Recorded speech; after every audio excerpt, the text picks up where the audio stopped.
Bom, pessoal, bom dia. Tudo bem com vocês? Não sei se alguém mandou algo no chat antes de eu ter entrado. Maicon mandou bom dia. Tudo bem, obrigado por perguntar. Então, não sei quem conseguiu ver, quem não conseguiu ver. Eu postei um breve roteiro, né, ontem, com... Bom dia, Renato. Com um pouco de como que eu acho que a gente deveria tratar essa aula, né, com algumas perguntas. Então, eu acho interessante isso, né, quando a gente estuda, geralmente, todas as matérias, né, mas história principalmente, eu acho que a gente precisa começar com as perguntas, né, para ir desenvolvendo um raciocínio e fechar o contexto que a gente está tratando. Então, antes de mais nada, para quem... Essa é a turma anual, então acho que eu já devo ter dado aula para a galera que está aqui. Eu sou o Guilherme, né? Faço parte do núcleo de História. Eu estudo Economia. Bom dia. E aí a gente vai tentar aqui, através das perguntas que eu coloquei lá, não sei quem conseguiu ver no Classroom, a gente vai tentar estabelecer um contexto do que seria esse ciclo da cana, né?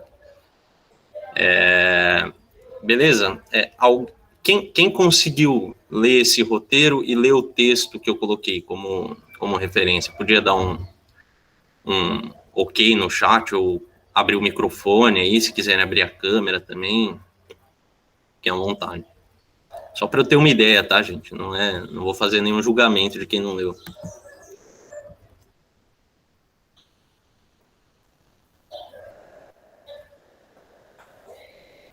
Ok, Michael.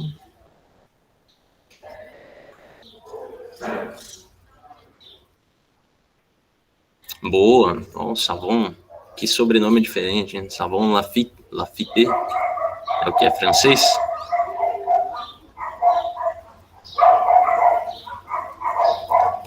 Maria Clara, leu o roteiro. Gente, me desculpa se tiver barulho aí atrás. Algumas coisas são irremediáveis. Bom, beleza. Acho que a galera que leu respondeu aí.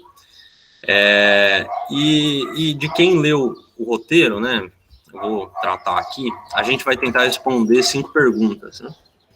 A primeira pergunta é responder o porquê do cultivo da cana aqui no Brasil, né? Por que Portugal, ali meados de 1530, né? A partir dessa data, 1530, 1535, decide implantar a plantation, monocultura, né? Escravocrata da cana aqui no Brasil? Essa é a primeira pergunta que a gente vai tentar responder. A segunda pergunta é de que forma essa decisão altera a dinâmica colonial. Para isso, a gente vai fazer um breve retrospecto, que o texto que eu postei faz, com relação ao ciclo do pau-brasil, né? Então, a exploração do pau-brasil, a cana entra logo depois e altera a dinâmica colonial. De que forma que altera essa dinâmica, né? A terceira pergunta é como se estrutura produtivamente, socialmente, essa nova expressão colonial. Ou seja, a gente vai tentar tratar do que consiste produtivamente e socialmente a produção de cana no Brasil, né? A quarta pergunta é quais as articulações internas e externas mundiais dos centros produtivos. Essa é uma pergunta muito importante, porque a gente precisa entender o Brasil, principalmente o Brasil colonial, no contexto da economia mundial, né? Então, como que esses centros produtivos vão se inserir? E a quinta e última é por que denominamos essa etapa, né, do Brasil colonial de ciclo. Ou melhor, por que a gente fala em ciclos, né? A gente fala em ciclo do pau-brasil, a gente fala em ciclo da cana, mais tarde ciclo do ouro, depois ciclo do café. Qual que é essa ideia de ciclo, né? O que está por trás disso? Então, assim, são 8h08, se a gente puder, quem quiser abrir o microfone ou escrever no chat, um pouco do que pensou, ou de uma dessas perguntas, ou de pergunta do texto, ou o que achou do texto, assim, resumir um pouco uma reflexão, assim, de 4 linhas no máximo, o que seria esse ciclo da cana, segundo o roteiro, né, respondendo as perguntas do roteiro, ou segundo o texto de referência. Quem topa aí? Seria bom abrir o microfone, né? Não estou forçando ninguém, mas para a gente conversar.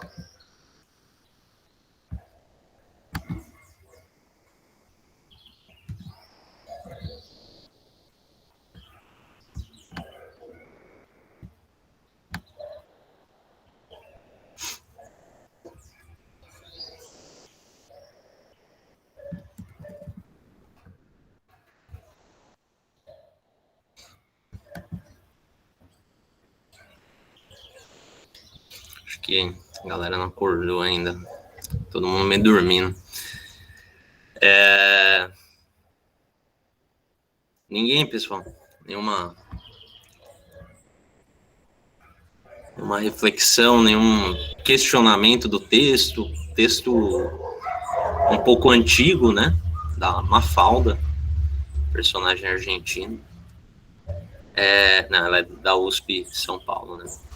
Mas tem o personagem, né? Mafalda, o desenho. Enfim, se não tem perguntas, acho que a gente pode iniciar a aula propriamente dita, tentando responder essas 5 perguntas, né? E para responder essas 5 perguntas, o texto ele já começa dando uma ideia, né? Do que boa, eu acho que o cultivo da cana se deu porque eles viram uma forma de economia para sustentar o país. Essa é um ponto interessante, Maria Clara. Então, assim, o texto, ele já começa, o texto da Mafalda, né? Expressando o que era o Brasil logo no descobrimento para Portugal, né? E assim, o que ela expressa lá é que era assim, acho que o cultivo da cana foi feito para exportação, já que o Brasil era colônia, e não para consumo próprio. Sim, tá correto, Maicon. As condições climáticas do país. Isso, o Savon Lafite. Bonito sobrenome, Lafite. Isso aí. Então tem um pouco de tudo isso, né? Mas assim, inicialmente, o Brasil, para Portugal, ele não era muito relevante, né? Sim, você tinha, óbvio, descobrir terras num período comercial tinha seu lado bom ou seu lado ruim, porque assim, quando a gente fala do capitalismo comercial, que é onde o século XVI, né, que é o que o século XVI tem ali de forma mais desenvolvida aqui, que é o capitalismo comercial, né, uma forma de ganho de recurso, de ganho de dinheiro, de lucro, né, através da troca, né, do comércio. Então, a gente tem um comércio muito intenso entre o Oriente e a Europa Ocidental, né? A história que se contava antes, acho que documentos mais recentes, históricos, mostram que não é verdade, né? Que Pedro Álvares Cabral estaria procurando as Índias, né? E acabou chegando ao Brasil. Uma outra história é que já se sabia, né? Da existência do Brasil e que se enviaram frotas navais justamente para fazer o reconhecimento dessa terra e dizer que era portuguesa. Mas o ponto é que buscar novas terras significava buscar novas chances de comércio, né? E no comércio, você troca uma coisa por outra, né? Então, você compra e vende, né? Você não fabrica coisas, entende? você não tem a intenção da fabricação de artigos. Então, quando Portugal descobre o Brasil, ele fala, beleza, descobri uma nova terra, show, mas ela não tem nada de muito relevante, né, para nos oferecer, como as Índias tinham, por exemplo. Inclusive, o açúcar vinha das Índias, né? E era um artigo de luxo na Europa, né? Geralmente, as coisas que vinham das Índias, especiarias, né, ou seja, temperos, tecidos, eram artigos de luxo. Por quê? Porque o custo de você chegar até as Índias, o risco de você empreender uma navegação até as Índias era gigantesco, né? Porque a gente está falando de navios que levavam recursos materiais, né, para a própria tripulação. A gente está falando de, para a construção de um navio, eram grandes recursos financeiros que os banqueiros, né, de Gênova, os banqueiros holandeses, vão ter um papel muito importante nisso, né, de adiantar recurso, de financiar a construção. Isso aí, bem colocado, né? Então, esse monopólio é extremamente importante que o Savon Lafite colocou no chat, né? Por quê? Porque o monopólio, você vai ter a certeza do fornecimento do produto, né, no mercado europeu, e você vai ter certeza que esse lucro, né, vai vir para a coroa portuguesa, no caso. Então, ele, além de necessitar o monopólio, o comércio, nesse período, né, ele vai servir para acumular capital, para acumular recursos, justamente para manter a empreitada, né, das navegações. Gente, eu estou vendo as perguntas no chat, eu vou parar um pouco nelas daqui a pouco, tá? Enfim, então, dentro desse capitalismo comercial, o Brasil apresentava muitos poucos ganhos, né? Enfim, pouquíssimos ganhos para a coroa portuguesa em termos de comércio.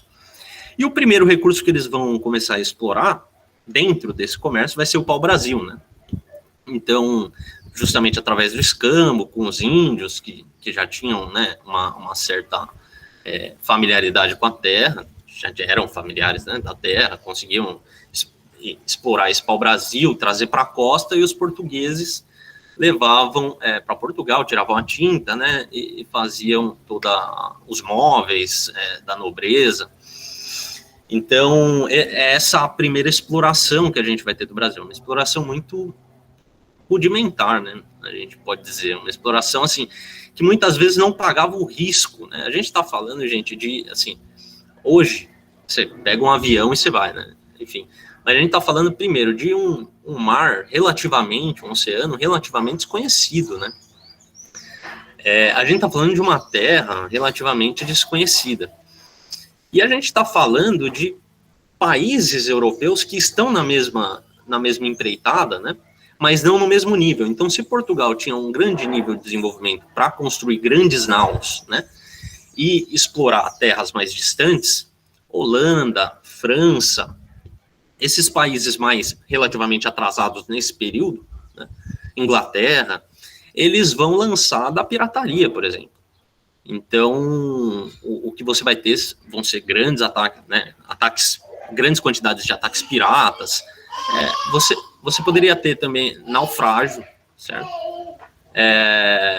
Então, o risco era muito grande, né?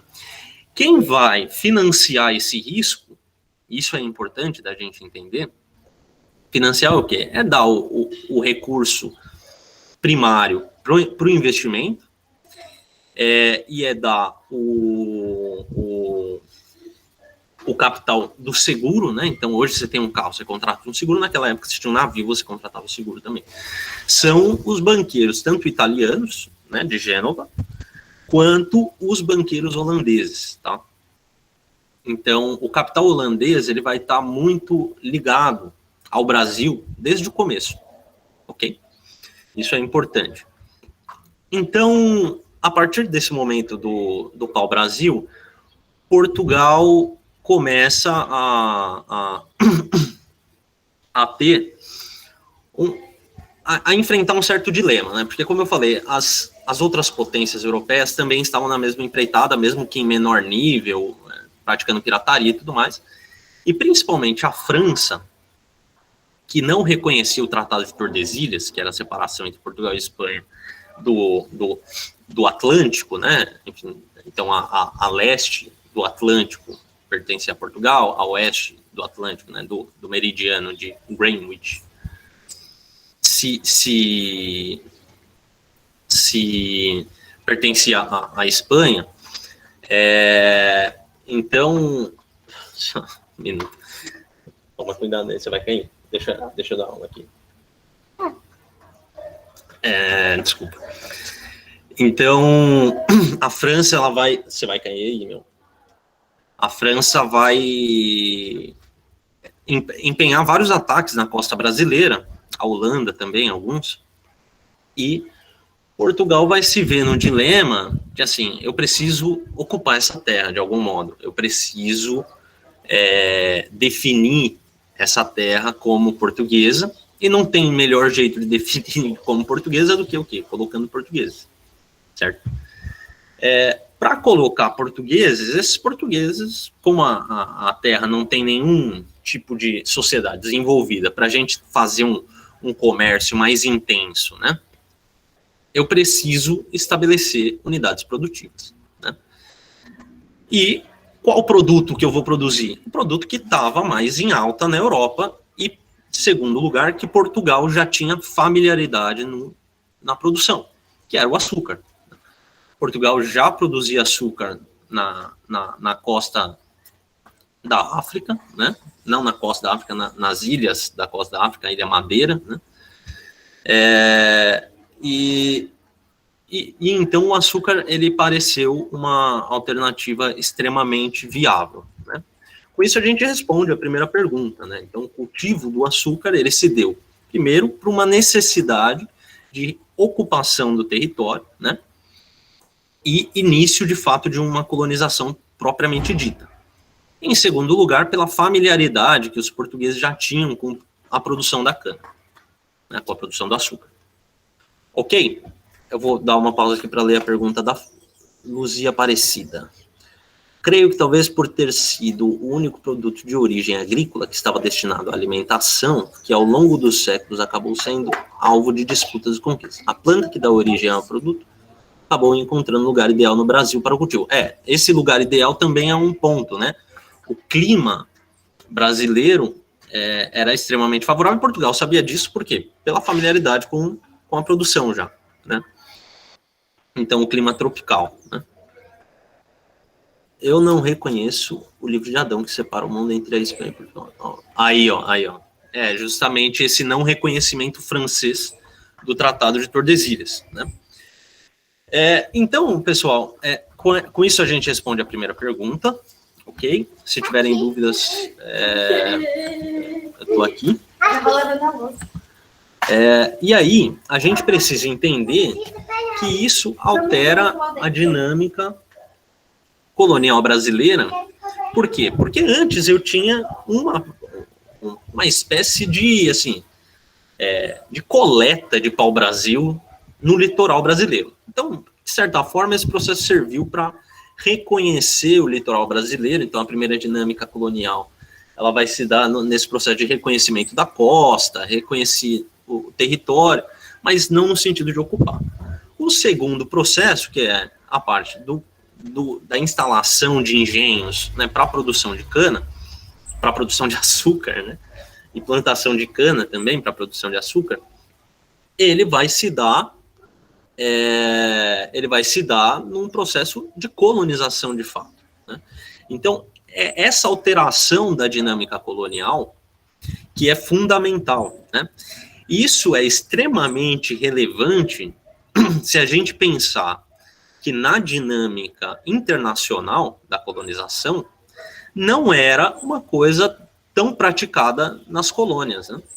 Então, a Inglaterra, por exemplo, que tinha colônias nas Índias, né, ela não tinha instalado processos produtivos nas colônias. A Espanha, lá da América Espanhola, também não tinha instalado processos produtivos nas colônias. Então, assim, Portugal, primeiro, por que faz a instalação? A gente colocou, né? E segundo lugar, que eu esqueci de falar, por conta da América Espanhola ter bastante riqueza metálica, esperava-se também que o Brasil tinha, né? Então, também era uma forma de salvaguardar o território e esperar, né, talvez futuramente, a descoberta de ouro, né, e prata.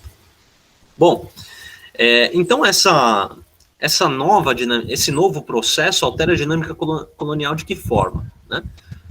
Trazendo população portuguesa para cá. Como que esses portugueses vão vir? Ou melhor, quem são esses portugueses que vão vir? Né? São, assim, baixas patentes dos militares. Quem leu o Memória de um Sargento de Milícias, né, por mais que seja um período bem mais na frente, mas mostra bastante essa tradição militar grotesca do Brasil, né, uma classe militar, digamos, entre aspas, folgada, né, que se instala aqui. Então, uma baixa patente militar, uma baixa patente da nobreza também, que vai adiantar recursos com os holandeses, que vai captar dinheiro com os holandeses, para instaurar aqui no Brasil a unidade produtiva do açúcar, que é o famoso engenho. Né? Quem que vai produzir esse açúcar? Né? Em primeiro momento, são os índios escravizados. Então, você tem um altíssimo preço do escravo negro no mercado internacional. Portugal era um dos maiores traficantes negreiros da época, junto com os holandeses, né? Muitas vezes os dois, inclusive, juntavam capital. Isso é muito importante, tá, gente? Nessa época do capitalismo comercial, você já começa a ter uma junção de capitais, né? Para aumentar o percentual de lucro, né? E diminuir o risco também. Porque se você divide, né, uma empreitada marítima entre dois países, ou melhor, entre dois grupos, por exemplo, de investidores, um grupo português e um grupo holandês, né, você tem um risco menor para cada coroa, né, para cada grupo de investidor, ou para cada pessoa, né, o risco fica menor. Então, muitas vezes você tinha o quê? Navios holandeses que faziam o tráfico negreiro, transportando negros escravizados das colônias portuguesas da África e levando para o Brasil. Né? Isso em uma segunda etapa, que assim a gente pode dizer, porque assim, de fato os índios nunca deixaram, né, de serem perseguidos, escravizados, mas numa segunda etapa aqui do Brasil. Essa mudança do índio escravizado para o negro escravizado, tem alguns historiadores associam ela com uma dizimação demográfica que os índios sofrem por conta do impacto cultural, né, biológico, na realidade, né, cultural, né, do impacto biológico que os portugueses têm com os índios. Né? Então, os índios, uma comunidade muito mais isolada do que os negros que já estavam dentro desse centro comercial negreiro, né, nesse centro comercial escravista, e os índios acabam, né, tendo muito mais baixas, mortes, e muito mais quantidades do que esses negros. Então os negros seriam biologicamente mais resistentes aos vírus e bactérias e problemas de saúde que os portugueses traziam. Por quê? Porque eles já tinham o convívio, né, através do tráfico negreiro que Portugal já realizava. Então, essa vai ser a mudança. Você vai ter a instauração de unidades produtivas aqui no Brasil, que a gente vai chamar essas unidades produtivas de engenho, ok? O engenho, assim, não sei se vocês têm uma noção de como é que funcionava, ou como é que funciona ainda, né, a produção de açúcar. Ela não é, assim, uma produção muito, primeiro, não é barata, né? Então, você ter trabalho escravo era fundamental, porque diminuía muito o custo de produção e você conseguia ter lucros maiores. Em segundo lugar, ela não é uma produção pequena, né? Ela não consegue ser empreendida em pequenas quantidades de terra, né? Porque você precisa de grandes instalações, primeiro para moer a cana, segundo para esquentar o caldo dela, fazer uma sopa, né? Basicamente, que é o que? Evaporar a água e deixar o açúcar, né, concentrado, né? Tudo que você quer é retirar o açúcar da água que tem dentro da cana e das outras substâncias, né? Então você tem grandes instalações. Primeiro, você precisa de uma grande área para plantar. Segundo, você precisa de uma grande área para fazer as instalações de produção, né? E terceiro, você precisa estar perto de porto, né? Porque como falaram aqui no comentário, qual que era o intuito dessa cana, desse açúcar? Era chegar nas metrópoles europeias, tá certo? Principalmente em Portugal, ok? E boa parte vai para os Países Baixos também, para a Holanda. Então, assim, é extremamente importante a gente ter essa relação. Holanda, Portugal eram muito parceiros nessa exploração de cana do Brasil, principalmente por conta do recurso que a Holanda adiantava às produções portuguesas, ok? Bom, dada essa instalação, né, o que a gente vai ter, o chavão da exploração açucareira aqui no Brasil vai ser o quê? A lavoura, a monocultura, né, a plantation é o quê? Uma extensa quantidade de terra, uma extensa propriedade de terra. A monocultura, que é o cultivo de uma cultura só, que no caso é a cana, que só poderia ser assim, tá certo, gente? Porque a exploração, o intuito da exportação, ele era voltado somente para o açúcar, então você tem uma dificuldade tremenda de voltar à produção brasileira partindo de subsistência. A metrópole, Portugal no caso, não estava preocupado com a subsistência da classe, né? Principalmente de escravos que trabalhavam para fornecer a cana, para fornecer o açúcar, né? Então, você vai ter o desenvolvimento de artigos de subsistência? Sim, mas por uma necessidade prática brasileira, certo? Ninguém trabalha se não comer, né? Enfim, mas o intuito principal era açúcar. Quando se falava em Brasil no século XVI, XVII, a palavra que tem que vir na mente é açúcar, a exportação de açúcar. Quais são os principais pontos dessa exportação? Como eu falei, tem que estar perto de Porto, Bahia, Pernambuco, ok? Bom, então você vai ter na costa brasileira, mas principalmente nesses dois estados que a gente conhece hoje, né? Maranhão também em menor quantidade, vai ter uma pequena tentativa assim em São Vicente, que é São Paulo hoje, mas o principal é Bahia e Pernambuco, e você vai ter então a grande propriedade, a plantation, a monocultura da cana, que só poderia ser desse jeito, e o trabalho escravo, que também só poderia ser desse modelo, né, a exploração da cana. Por quê? Porque primeiro os portugueses já praticavam, a Europa praticava amplamente o trabalho escravo. O trabalho escravo permite você reduzir o custo de produção para basicamente zero, né? Quanto menor esse custo de produção, maior a sua taxa de lucro, né? E mais, o trabalho escravo permitia que os portugueses reduzissem o preço do açúcar comercializado na Europa e competissem com o açúcar produzido até por eles mesmos na Ilha da Madeira, né? E também pelos espanhóis, se eu não me engano, na Ilha de São Domingos, tá? Também que é ali no São Domingos, eu acho que é no Mediterrâneo, né? No sul do Mediterrâneo ali. Os italianos também produziam em menor quantidade. Então, assim, o trabalho escravo no Brasil, primeiro por ser uma terra que permitia a grande escala da produção do açúcar, já reduzia o custo, né? E o trabalho escravo ajudava ainda mais a conseguir você reduzir o custo e ainda assim ter uma margem de lucro positiva que permitia você continuar na empreitada da plantação de cana e da produção de açúcar. Ok? Essa unidade produtiva, ela vai ter um reflexo na dinâmica social. quem vocês acham que vai ter o maior poder político de decisão da colônia? Obviamente, os senhores de engenho, os donos, desculpa a palavra, mas os donos da porra toda lá, do engenho, entendeu? E como que esses caras vão exercer, né, o poder político?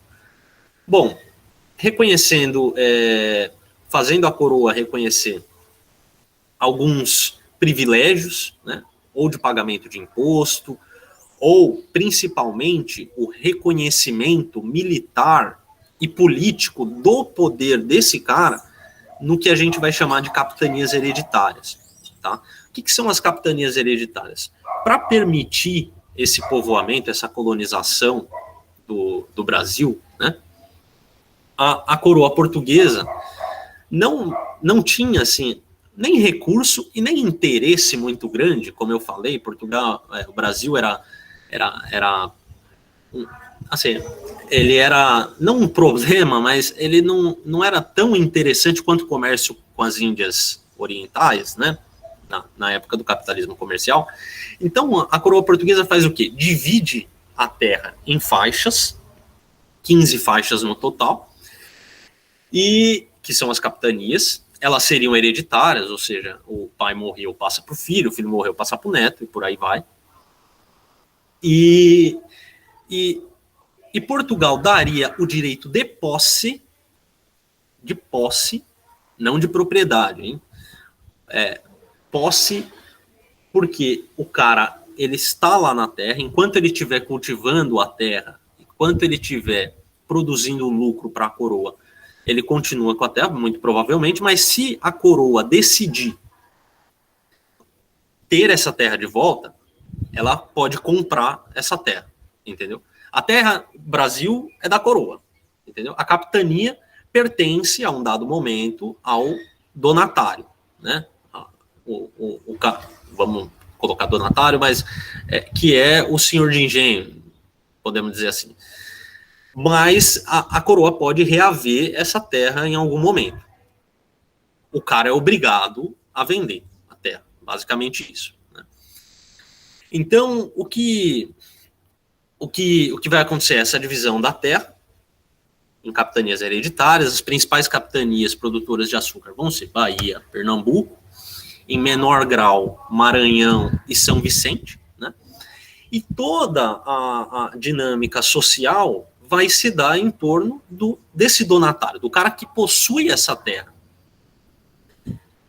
Então, o poder político vai ser dele, o poder militar vai ser dele, e o poder econômico dentro da colônia vai ser dele, tá certo? Então, assim, ele vai pagar imposto, mas ele vai ter diversos privilégios junto da coroa, tá ok? Pessoal, até aqui, alguma pergunta?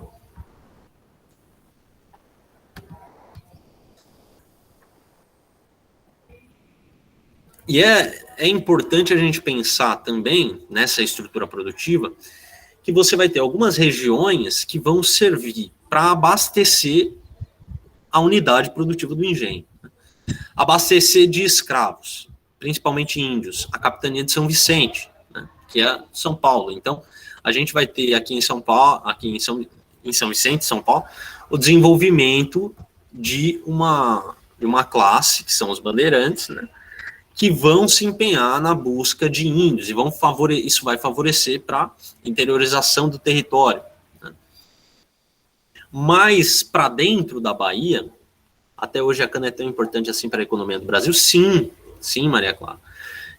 O que a gente vai ver na última pergunta é justamente sobre isso, dá uma segurada.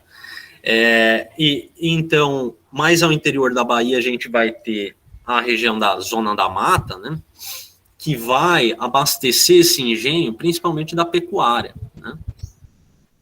Zona da Mata não, desculpa, gente. Acho que é mais para dentro, ainda a Zona da Mata ainda está muito no litoral. Enfim, mas mais interior da Bahia, assim, vai abastecer o engenho de pecuária. Mas por que pecuária é importante para o engenho? Porque por mais que você tivesse muitos engenhos que funcionassem somente à base de escravos, né, a gente tem que pensar que assim, a tecnologia da época era o quê? Como é que se moía a cana, né?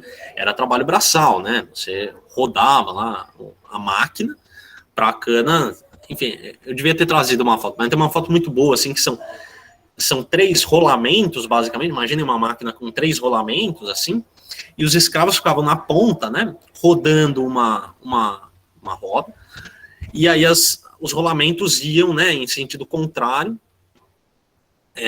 possibilitando a moagem da cana. Então, assim, mas você tinha também a utilização de força motriz, né? O que é força motriz? Boi, cavalo, né? Força de bicho. Né? E além disso, você precisava desses animais para transportar a cana até o litoral. Né? A gente está falando de um período que não existem trens, né? E muito menos carros. Né? Ou se levava na lomba do escravo, ou se levava na lomba do jumento. Ou da vaca, né? Do boi. Mas comumente acho que era o jumento aqui no Brasil, principalmente São Paulo, o jumento, né?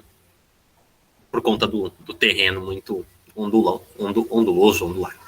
Enfim, isso responde à nossa terceira pergunta: como se estrutura produtivamente e socialmente essa nova expressão colonial, tá? Bom, a articulação interna e externa, vocês basicamente a gente acabou de responder também, que é essa articulação da capitania de São Vicente fornecendo escravos indígenas e o interior da Bahia fornecendo a pecuária. Internacionalmente, mundialmente, o Brasil vai estar muito associado ao capital holandês, que eu já falei, que vai auxiliar muito Portugal no tráfico negreiro, vai estar associado à colônia portuguesa por conta do que falaram já aí, do monopólio colonial, tá certo? Ou seja, o exclusivo colonial, melhor dizendo, que é o quê? Brasil só exporta para Portugal, ok?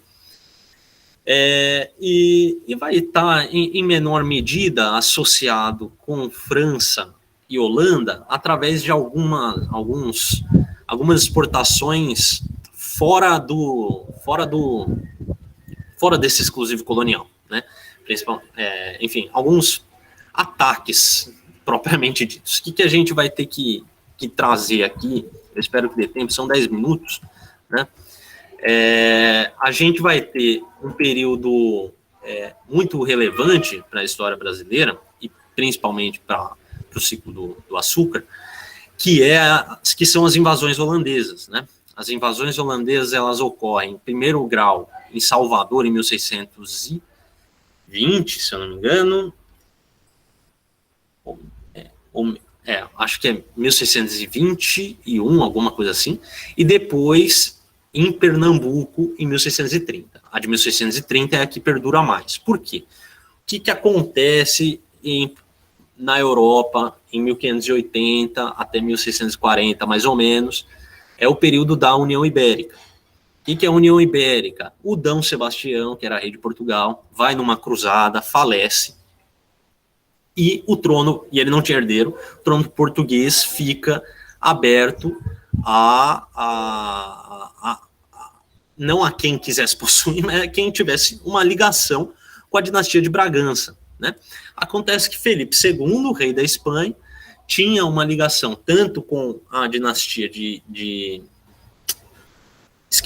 Castélia, né, que era da Espanha, quanto com a dinastia de Bragança, e ele, portanto, faz uma união das monarquias, né, mantendo, de certa forma, a autonomia portuguesa, né, mas os territórios, inclusive Portugal, passam provisoriamente para domínio espanhol.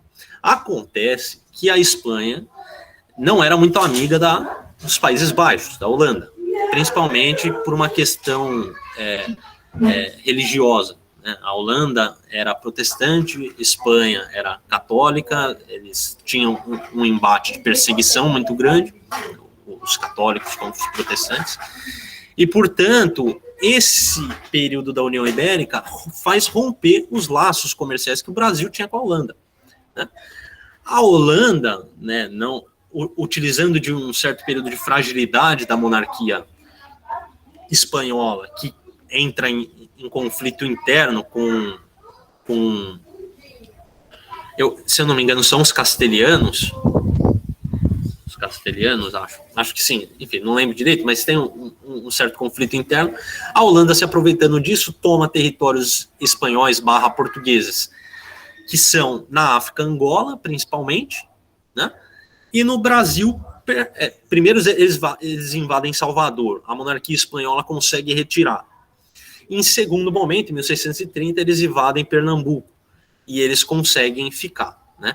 O problema disso é que, dado esse conflito, Pernambuco vai ser meio que despedaçado, né? As unidades produtivas de Pernambuco vão ser muito prejudicadas. E a gente vai ter um ganho de predominância, né? de relevância colonial, mas por parte da Bahia, né? Tanto é que por mais que na Bahia você também tenha tido alguns conflitos entre espanhóis e holandeses, né? A capital do Brasil na época era Salvador, então já demonstra essa relevância que tanto a Bahia quanto Pernambuco tinha, né? Pernambuco principalmente para os holandeses. E aí você vai ter esse período das invasões holandesas, né? Que inclusive a Mafalda no texto faz referência. O que ocorre em 1640 é que Portugal consegue reaver a sua independência, a sua unidade federativa, digamos assim, a sua monarquia, né?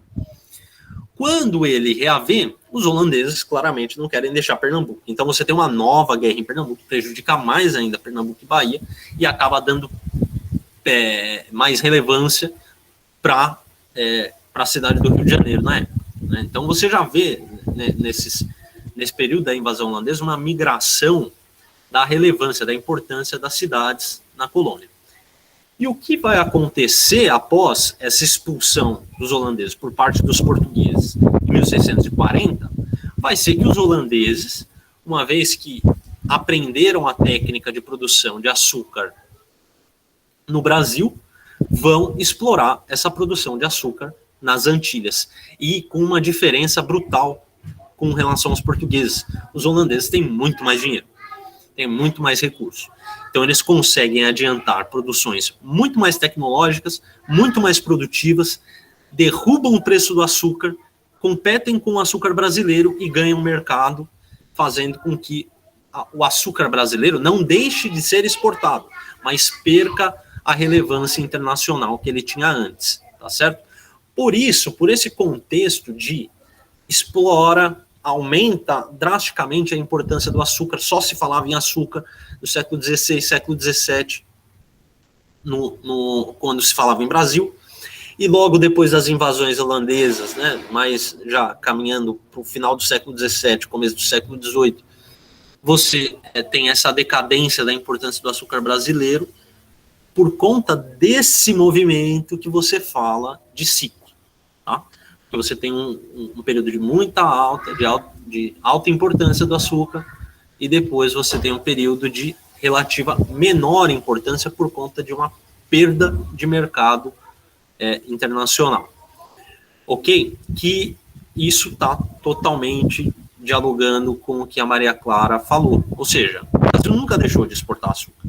Se a gente entender ciclo econômico como começa e depois para de exportar, a gente não entendeu o conceito de ciclo. Tá? O ciclo, então, ele serve para definir esse movimento de uma grande relevância do açúcar brasileiro para a colônia, para a metrópole europeia, que é Portugal, e para a Europa como um todo, né? E, posteriormente, as invasões holandesas, a expulsão dos holandeses de Pernambuco, ao cultivo do açúcar pelos holandeses nas Antilhas, que é no Caribe, tá, gente, para quem não sabe, você tem uma perda de mercado internacional e você perde a relevância do açúcar brasileiro para Portugal, não que deixe de ser exportado, mas a importância, a relevância. A relevância para Portugal pode ser até maior, tá? Porque você é o produto que Portugal tem para explorar. Agora, a relevância do açúcar brasileiro para o abastecimento europeu é menor, porque você tem a produção das Antilhas, principalmente, competindo. Ok? Tem 3 minutos ainda. Vocês têm alguma dúvida? O que vocês acharam da aula?